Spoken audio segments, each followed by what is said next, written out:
Hi friends, welcome back to my channel. ನಾನು ಇವತ್ತು ಒಂದು ಮಸಾಲ ರೈಸ್ ಮಾಡ್ತಾಯಿದ್ದೀನಿ. ತುಂಬಾ ಚೆನ್ನಾಗಿರುತ್ತೆ. ಬ್ರೇಕ್ಫಾಸ್ಟ್ಗೆ ಮತ್ತು ಲಂಚ್ ಬಾಕ್ಸ್ಗೂ ಅಷ್ಟೇ ತುಂಬ ಚೆನ್ನಾಗಿರುತ್ತೆ. ಬನ್ನಿ ಹೇಗೆ ಮಾಡೋದು ಅಂತ ನೋಡೋಣ.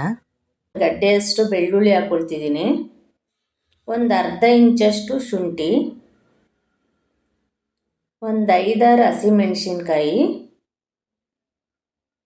ಸ್ವಲ್ಪ ಪುದೀನ,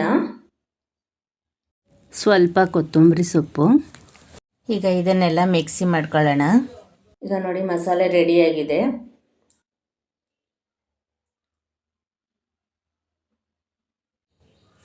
ಒಂದು ಕಡಾಯಿ ಇಟ್ಕೊಂಡು ಎಣ್ಣೆ ಹಾಕ್ಕೊಳ್ತಿದ್ದೀನಿ. ಒಂದು ಅರ್ಧ ಸ್ಪೂನಷ್ಟು ಜೀರಿಗೆ ಹಾಕ್ಕೊಳ್ತಿದ್ದೀನಿ. ಮೆಣಸಿನ್ಕಾಯಿ ಹಾಕ್ಕೋಬೇಕು ಕಟ್ ಮಾಡಿ. 2 ಈರುಳ್ಳಿ ತೊಗೊಂಡಿದ್ದೀನಿ, ಉದ್ದುದಕ್ಕೆ ಹೆಚ್ಕೊಂಡು ಹಾಕ್ಕೊಳ್ತಿದ್ದೀನಿ. ಇದನ್ನು ಚೆನ್ನಾಗಿ ಫ್ರೈ ಮಾಡ್ಕೋಬೇಕು.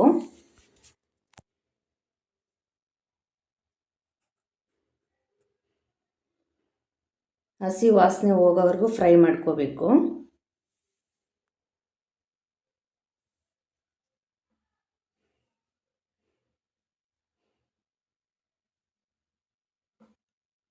ಇದೆಲ್ಲ ಚೆನ್ನಾಗಿ ಫ್ರೈ ಆಗಿದೆ. ನಾನು ಇದಕ್ಕೆ ಕರಿಬೇವು ಹಾಕ್ಕೊಳ್ತಿದ್ದೀನಿ ಒಂದು ಸ್ವಲ್ಪ.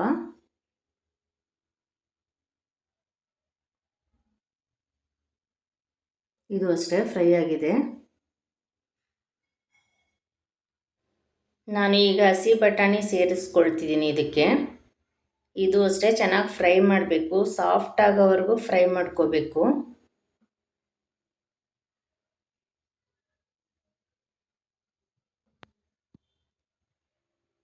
ನೋಡಿ ಸಾಫ್ಟ್ ಆಗಿದೆ ಇವಾಗ ಬಟಾಣಿ ಎಲ್ಲ.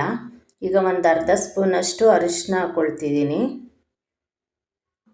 ಇದನ್ನು ಅಷ್ಟೇ ಒಂದು 2 ಸೆಕೆಂಡ್ ಫ್ರೈ ಮಾಡ್ಕೋಬೇಕು. ಈಗ ನಾವು ಮಸಾಲೆ ರೆಡಿ ಮಾಡಿ ಇಟ್ಕೊಂಡಿದ್ದೀವಲ್ಲ, ಅದನ್ನು ಇದಕ್ಕೆ ಸೇರಿಸ್ಕೊಂಡು ಚೆನ್ನಾಗಿ ಫ್ರೈ ಮಾಡ್ಕೋಬೇಕು.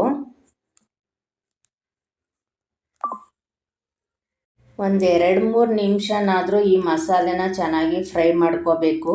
ಹಸಿ ವಾಸನೆ ಎಲ್ಲ ಹೋಗಬೇಕು. ನಾನು ಈಗ ರುಚಿಗೆ ತಕ್ಕಷ್ಟು ಉಪ್ಪು ಹಾಕ್ಕೊಳ್ತಿದ್ದೀನಿ.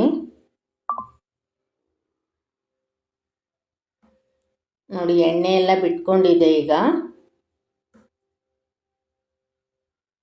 ಈ ಥರ ಫ್ರೈ ಮಾಡ್ಕೋಬೇಕು, ಹಸಿ ವಾಸನೆ ಎಲ್ಲ ಹೋಗೋವರೆಗೂ. ಈಗ ನಾನು ರೈಸ್ ಹಾಕ್ಕೊಳ್ತಿದ್ದೀನಿ. ಈಗ ರೈಸ್ ಹಾಕ್ಕೊಂಡು ಚೆನ್ನಾಗಿ ಮಿಕ್ಸ್ ಮಾಡ್ಕೋಬೇಕು. ಗ್ಯಾಸ್ನ ಸಣ್ಣ ಉರಿ ಇಟ್ಕೊಂಡು ಇದನ್ನೆಲ್ಲ ಮಿಕ್ಸ್ ಮಾಡ್ಕೋಬೇಕು. ಮಸಾಲೆ ಎಲ್ಲ ಅನ್ನಕ್ಕೆ ಚೆನ್ನಾಗಿ ಮಿಕ್ಸ್ ಆಗಬೇಕು. ನೋಡಿ ಎಲ್ಲ ಚೆನ್ನಾಗಿ ಮಿಕ್ಸ್ ಮಾಡ್ಕೊಂಡಿದ್ದೀನಿ. ತುಂಬ ಚೆನ್ನಾಗಿರುತ್ತೆ.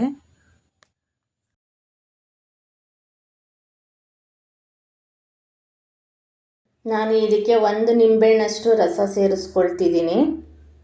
ಇದನ್ನು ಅಷ್ಟೇ ಚೆನ್ನಾಗಿ ಮಿಕ್ಸ್ ಮಾಡ್ಕೊಳ್ಳೋಣ.